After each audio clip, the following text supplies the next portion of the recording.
This is Paula Anderson, and this module is going to be over Maslow's hierarchy of needs. So, this is the second module for our lead coaching program, and we're going to talk about Maslow. So, this is a theory that I learned when I was getting my undergraduate degree and taking some educational courses. And so, we're going to talk about this concept of what Maslow talked about. So, physiological needs. So, there is a pyramid that actually describes like what you need as it relates to an individual.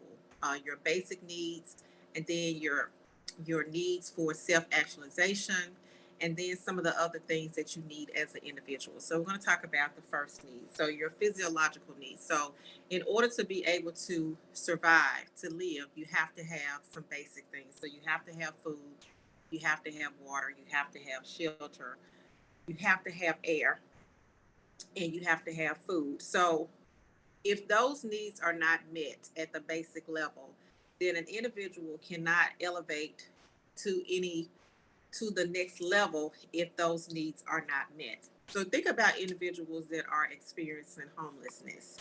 If they do not have a place to stay and they don't have food to eat, what are they going to be doing? Are they going to be able to do anything outside of trying to figure out where their next meal is going to come from or where they're going to sleep? So that creates a lot of anxiety when an individual doesn't know where they're going to sleep, what they're going to eat, and what they're going to do the next day. So that's one of the aspects of Maslow's hierarchy of needs, physiological needs.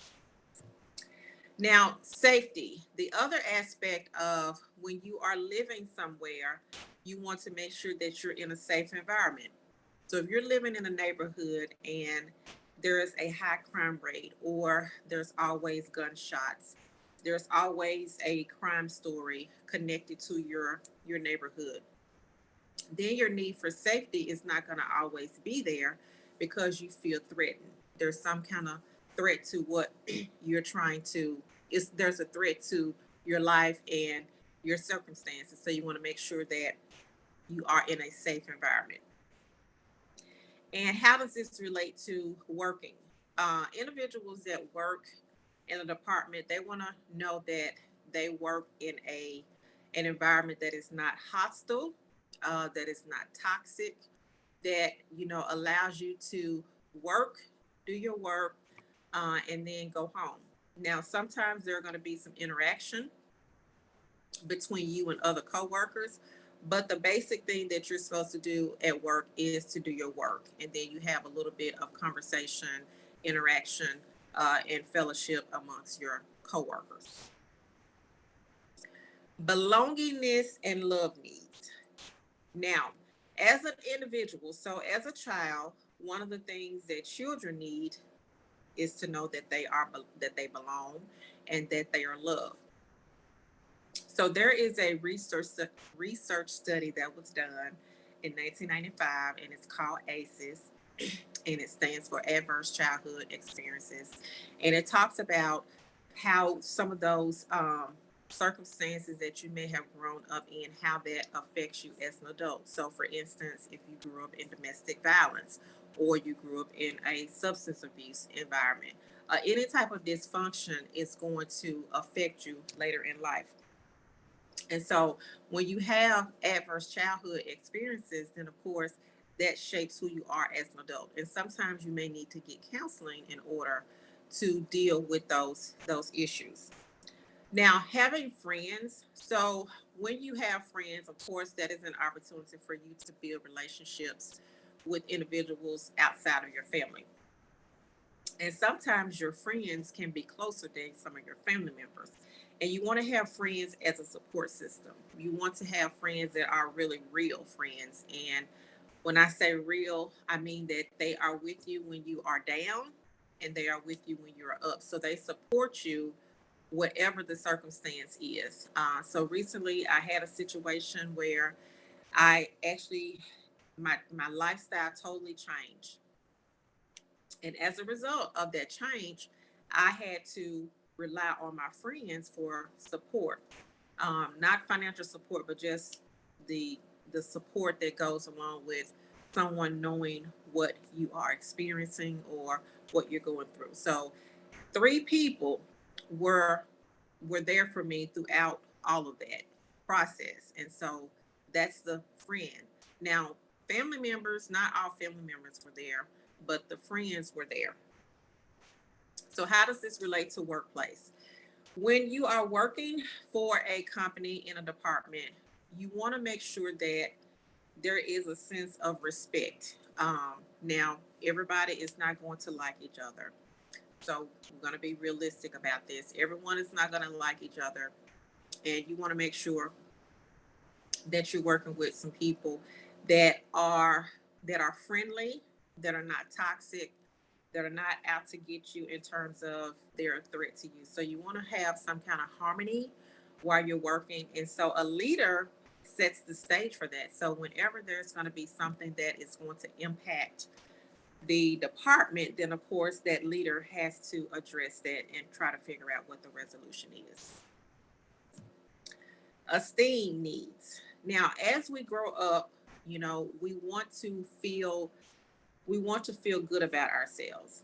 And your parents are a source of affirmation. So they tell you whether or not you are valuable. They tell you whether or not you are loved. So they are supposed to give you those things that you need in order for your self-esteem to and your self-worth. And if you are neglected as a child, then of course that's going to come out as an adult. So you're going to start developing some of those characteristics of not having good self esteem. So, your self worth as well as having self respect. Now, if you are a leader, then of course you want to treat your team members with a level of respect. Sometimes your team members may not like you, but they should always respect you because you have to make sure that the respect is there before anything else because people will not follow you unless they respect you as a leader. So you want to make sure that you give them respect and they in turn will give you respect. And it's a reciprocal thing. So you want to respect your manager or your leader, but you also want to receive the same type of respect. And when that is not demonstrated, then you never know whether or not that person has your best interest.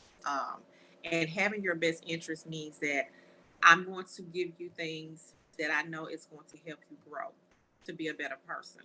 I'm not going to give you things that's going to sabotage you. So you want to make sure that you are working in a department or with someone that's actually going to invest in you. Now, self actualization. So, this is when you have all of those needs met. This is becoming the best version of who you are and what you can be.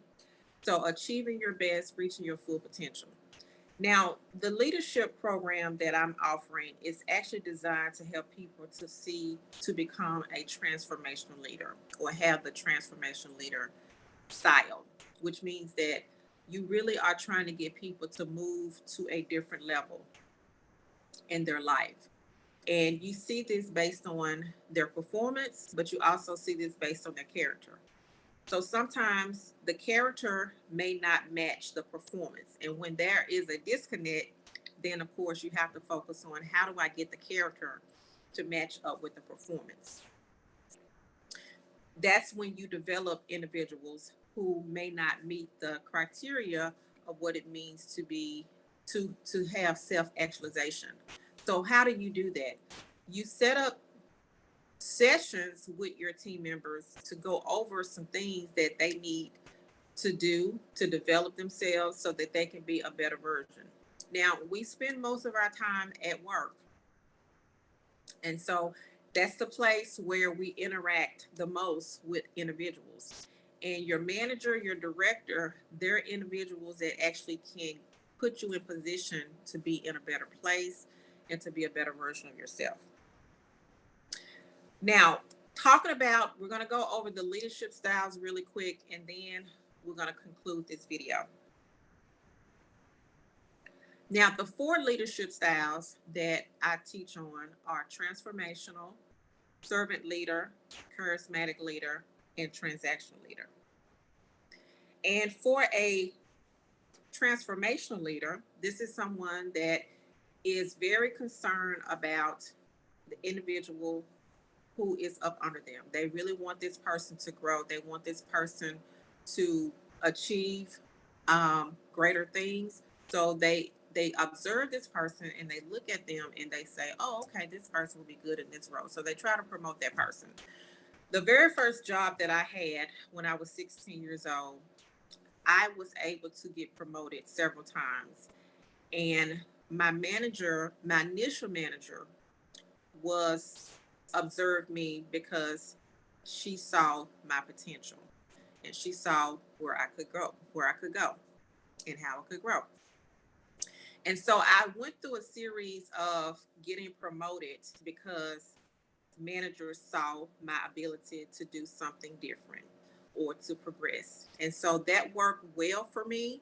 I worked for that company for about 14 years in different roles. So I may have had maybe about 5 roles during that time period because I never stayed in the same position longer than 2 to 3 years. Now, servant leader. Now, a servant leader is someone that is leads by example. So they're going to actually set the tone for the organization. This could be an organization in the this could be an organization in a church, or it could be also another type of organization. So just an organization where there is a servant leader. Early in my mid 20s, I served in a leadership role at the church that I was attending. I was a ministry leader, and I formed a mentoring ministry for girls ages 10 to 18. And the goal of the ministry was to teach them about abstinence, emotional development, social and emotional development, expose them to the arts. So it was a program designed to kind of focus on their overall well-being. So the whole person. So it was called Sister to Sister, and I did that for a number of years. That was me serving as a servant leader because I was in a ministerial role as a ministry leader. Now, charismatic leader. So a charismatic leader is someone that is a change agent. They're very inspirational, um, and they're relatable. So we'll use President Barack Obama. President Barack Obama was someone that no one knew about. When he came on the scene in 2004, he was a Democratic uh, senator, and he spoke at the Democratic convention.